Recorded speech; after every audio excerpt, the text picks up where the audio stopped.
Live from WTVO 17 and your home team. Eyewitness News at 5 starts now. A local man's devastated after his work materials burn up in a fire. He estimates how much the blaze will set him back. A state-line organization that hosts summer camps promotes fun and learning. Organizers hope kids can make up for lessons lost during the pandemic. Anytime you hear of someone get killed like that, it's definitely devastating when a guy's just trying to do their job. IDOT workers have a message for drivers hitting the road, the steps you can take to keep everyone safe while getting to your destination. Good evening, I'm Mimi Murphy. And I'm Eric Wilson. People in western Winnebago County saw smoke from pretty far away during Monday's massive barn fire. We first told you about this last night. The fire broke out around 5 yesterday evening at a farm on Patterson Road near Durand. Fire crews tell us strong winds fueled the flames. RVs and boats were reportedly stored in the barn. No one was inside at the time and no one was hurt. That fire is costing a local small business owner thousands of dollars. He returned to the site today. Alexis Carpello caught up with him. He tells Alexis he's trying to figure out his next steps.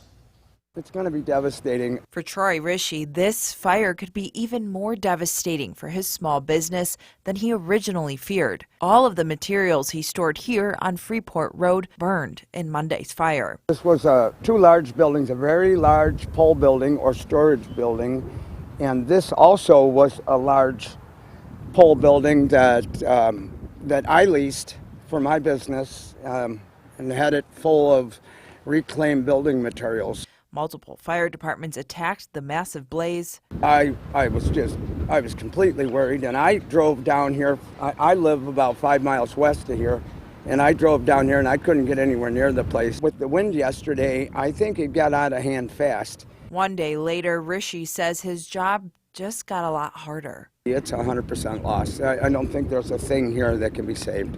To replace that material is a challenge, to say the least. Lots of this material I've either bought or we've reclaimed from older buildings, and obviously a lot of them were upwards of 100 years old. Oh, and the price of lumber right now is, I've heard upwards of 200%. And then our reclaimed material is even higher than that. Now he'll have to go back and reassess some of his projects he has lined up. Well, unfortunately, some of this material was spoken for and was intended to go into a few of my projects, jobs that I'm doing. And I was just hoping that there might be some of it salvageable, but it's 100% lost. Reporting for your home team, I'm Alexis Carpello. Beloit firefighters' skills were tested during what they're calling a unique rescue. It happened before 1 this afternoon near a dam. Investigators say they found a man hurt below the dam in a closed spillway. First responders stabilized the victim and lifted him 20 feet to safety using a backboard, ropes, and ladders. Crews say it was a challenge initially to get to the victim. Slippery conditions made the save even more difficult. Firefighters add these kinds of emergencies are the reason training is so important. One of the state line's largest employers is extending a temporary layoff. Belvedere Chrysler workers will be off the job through May. That's according to a notice sent out to assembly plant employees. A global microchip shortage is blamed for the slowdown. We're told the supply of chips will be reevaluated every 2 weeks. About 3,600 employees have been off the job since March 29th. Meanwhile, small business owners are trying to remain on the job. Some Illinois lawmakers are working to keep restaurants open using the recently passed American Rescue Plan. The aid is called the Restaurant Revitalization Fund. Those involved say it will help keep owners' doors open and make up for lost revenue.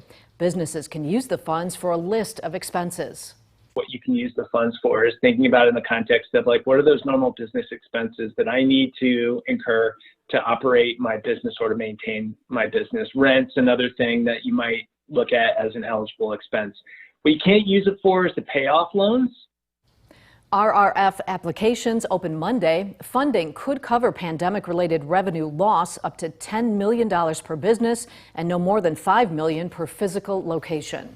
Popular Forest City summer camps will have a little something extra this year. The Rockford Park District is partnering with local educators to incorporate curriculum kids might have missed during online school into days at camp. Ari Bruckman joins us with the details. Ari? Yeah, Eric and Mimi, many students have struggled this past year with many classes being virtual. But there's a new way for your child to get out and get active this summer while catching up on anything they may have already missed. All we need is you who are watching to step up and say you want to be part of this. Live, Learn, Play. A new educational program is designed to help local students learn at Rockford Park District summer camps.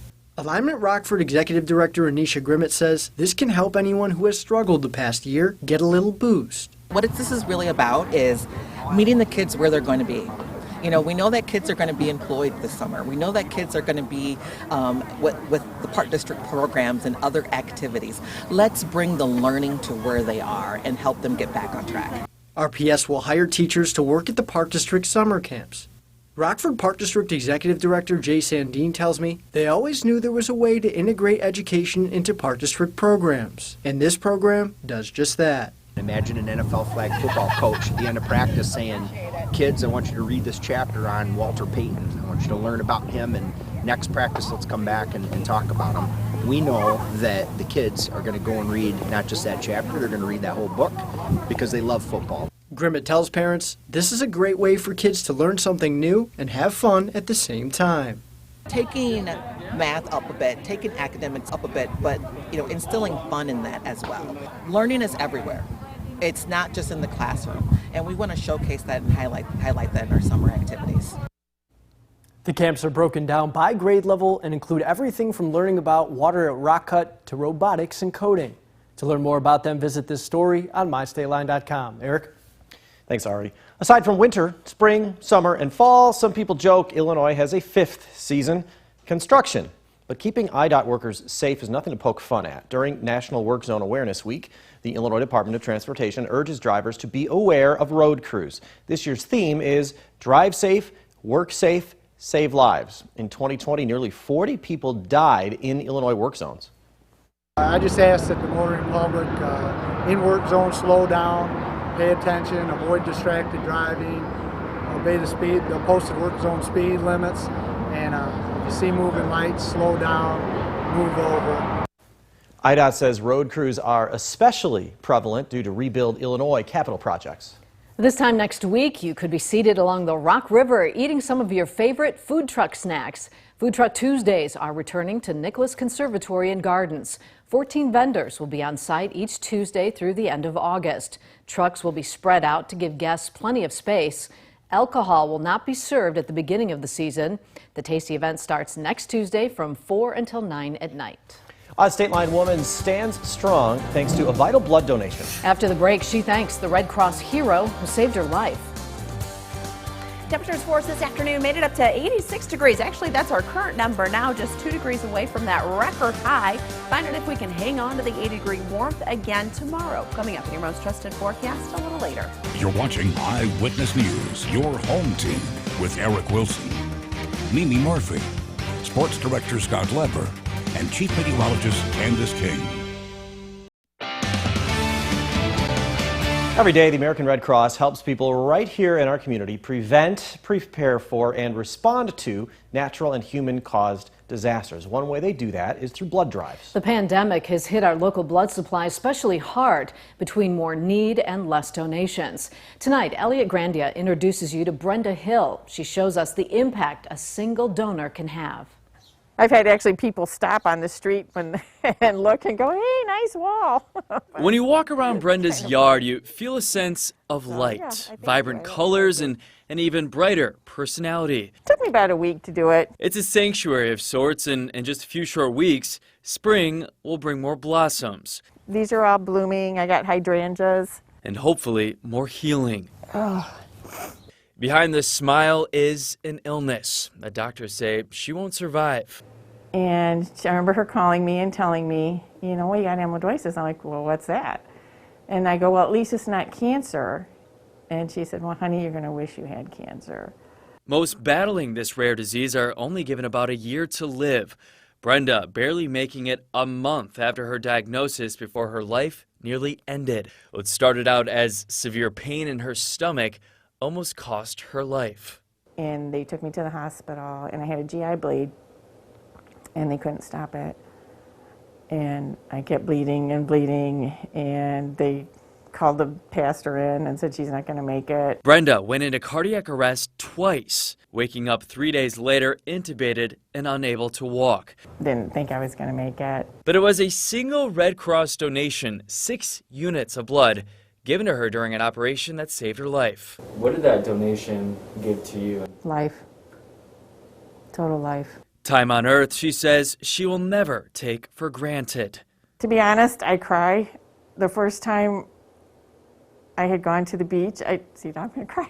I looked at it and I just started crying because I didn't think I'd ever see it again. Or be there where all of us could be together. Her mission now, getting others to give. I always encourage people to donate blood. I owe them that. Last year, even hosting her own blood drive, inspiring others with her story. And then back here I have like ferns that come up. And though her fight continues today, her focus on what this next season of life will bring. Something's always blooming. That was Elliot Grandia reporting. Brenda hopes to continue volunteering for the Red Cross virtually and in person. Like so many organizations, this year's been especially tough for the Red Cross. All day long, we're going to celebrate ways the Red Cross has continued its mission during the pandemic. For more information on how to help with the Red Cross, head to redcross.org and click on the volunteer link. Well, it was another gorgeous day across the state line. Temperatures hit the mid-80s. Oh, it's just beautiful. But Candice says sunshine could soon be replaced by rain clouds. Her forecast is coming up next. Now, your first warm weather forecast with Chief Meteorologist Candice King. I'm glad the wind wasn't as strong today as what it was yesterday, but our temperature is just as warm, actually warmer today. A live look with a Mercial SkyTrack camera out of the Park Hills Golf Course in Freeport. Looking up to the north, some cumulus clouds out there this afternoon as most of the rain thunderstorm activity has been well up to the north across Wisconsin and Minnesota. While winds have been breezy, gusting 25 to 30 miles per hour, nowhere near that 52-mile-per-hour wind gust like we had yesterday. Southwesterly winds sustained at 10 to 20 miles per hour, bringing that temperature into the 80s for all of us. 82 our number in Freeport, 86 in Rockford, just 2 degrees away from that record high of 88 set all the way back in 1950.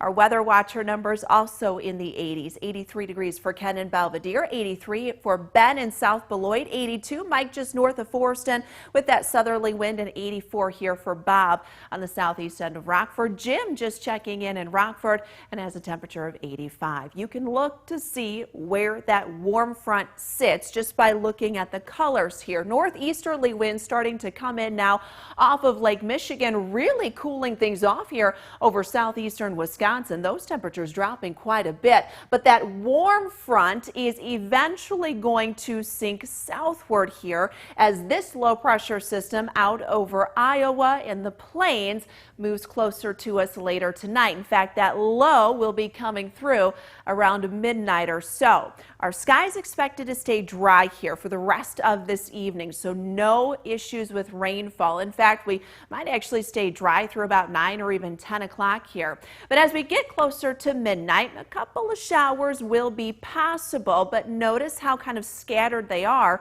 until we get into tomorrow morning. That's when we kind of get a little more instability and a little extra lift in the upper part of the atmosphere. So about 6, 7 o'clock tomorrow, we could have some showers and a couple of thunderstorms roll through. That might actually be it then for tomorrow. As that front then begins to pull southward, our wind will begin to shift more to the north tomorrow. We are going to hang on to the cloud cover, but the expectation is for that front to fall a little bit more to the south, and that'll keep most of the shower and thunderstorm activity at least through the afternoon, likely staying downstate. Now we might actually be a little more dry Wednesday night. Thursday, though, another kind of big system comes in, so we'll hold on to a few scattered showers as we head into Thursday afternoon. Temperatures, too, will be cooler. Well, we had today and yesterday in the 80s. Tomorrow, while our high will likely be close to 70, we might spend most of the day in the 60s tomorrow and then mid-60s for Thursday afternoon. Kind of split between where we'll see the heavier rain showers along that front to the north with some thunderstorms, and then down to the south for tomorrow afternoon and tomorrow evening. The severe risk, while we are under a marginal risk, which is kind of a lower end, if we were to get any thunderstorms overnight tonight and tomorrow morning, Hail would be our biggest threat with that. So temperatures tonight down at near 60, 69 for tomorrow, 63 on Thursday, drying out for Friday. Same thing for Saturday and Sunday. Wind picking back up, but look at that, guys. We're back into the mid and upper 70s, close to 80 degrees by the weekend. Even though we changed quite a bit from today to tomorrow, it's still going to feel great. Thank you, Candice. Scott's in next to talk sports. He has his list of the Bears' biggest needs going into the NFL draft on Thursday. And Scott has some thoughts on the cloudy relationship between Aaron Rodgers and the Packers. Now, the Naples Sports Desk with Sports Director Scott Leber. And the NFL draft is set to begin Thursday. It could very well be the last draft for Ryan Pace as the general manager of the Bears if things don't go well this coming season. It's the first time Pace has had a first-round pick in 3 years. His last first-round pick was Roquan Smith in 2018. As usual today, when Pace met virtually with the media, he didn't tip his hand about what he'll do. He said the Bears have a number of contingency plans going in with the number 20 pick. They could trade up, trade down, or stay put. With Pace's job on the line, he's likely to go after players who can help the Bears right away, rather than gambling on intriguing projects, which he's done too often in the past. And the Bears have a lot of needs. In my eyes, their biggest need is a young quarterback. Pace can't keep kicking the can down the road on this. He has to go for a quarterback in one of the first 2 rounds. It's bad enough that Bears fans are stuck with Andy Dalton and Nick Foles this year. They don't want to be stuck with them next year, too. Get a young quarterback now who can begin to learn behind the 2 veterans. Their second biggest need is a cornerback now that Kyle Fuller is gone. Buster Skrine is also gone. The signing of Desmond Trufant isn't enough. And the Bears still need an offensive tackle, they need linebacker depth, and they need a receiver. Allen Robinson and Darnell Mooney are the only 2 guys at that position the Bears can count on. Now for the Packers and Aaron Rodgers. GM Brian Gutekunst said yesterday that Rodgers is their quarterback for the foreseeable future. So what's the foreseeable future?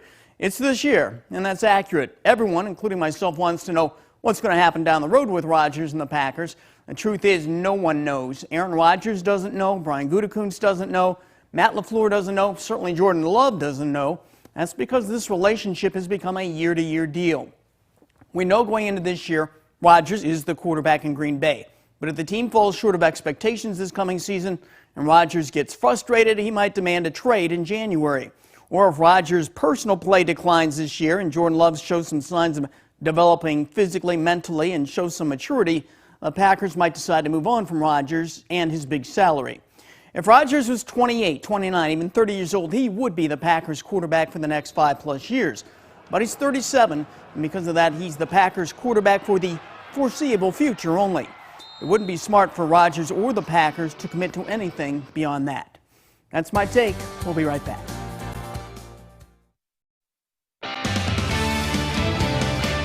Warning interactive radar brought to us by Rockford Auto Glass and More. Skies are going to stay dry here for most of this evening and actually a good portion of the overnight too. Could see a couple of showers begin to move in right around midnight or so as that low pressure system moves closer to us. You'll kind of feel the temperatures fall off a bit too. A few thunderstorms especially early on Wednesday and then kind of drying out but staying cloudy for the afternoon. A little cooler too. 60s the next couple of days, back in the 70s for the weekend. All right, thanks, Candice. And thank you for spending some of your time with us. Stay safe.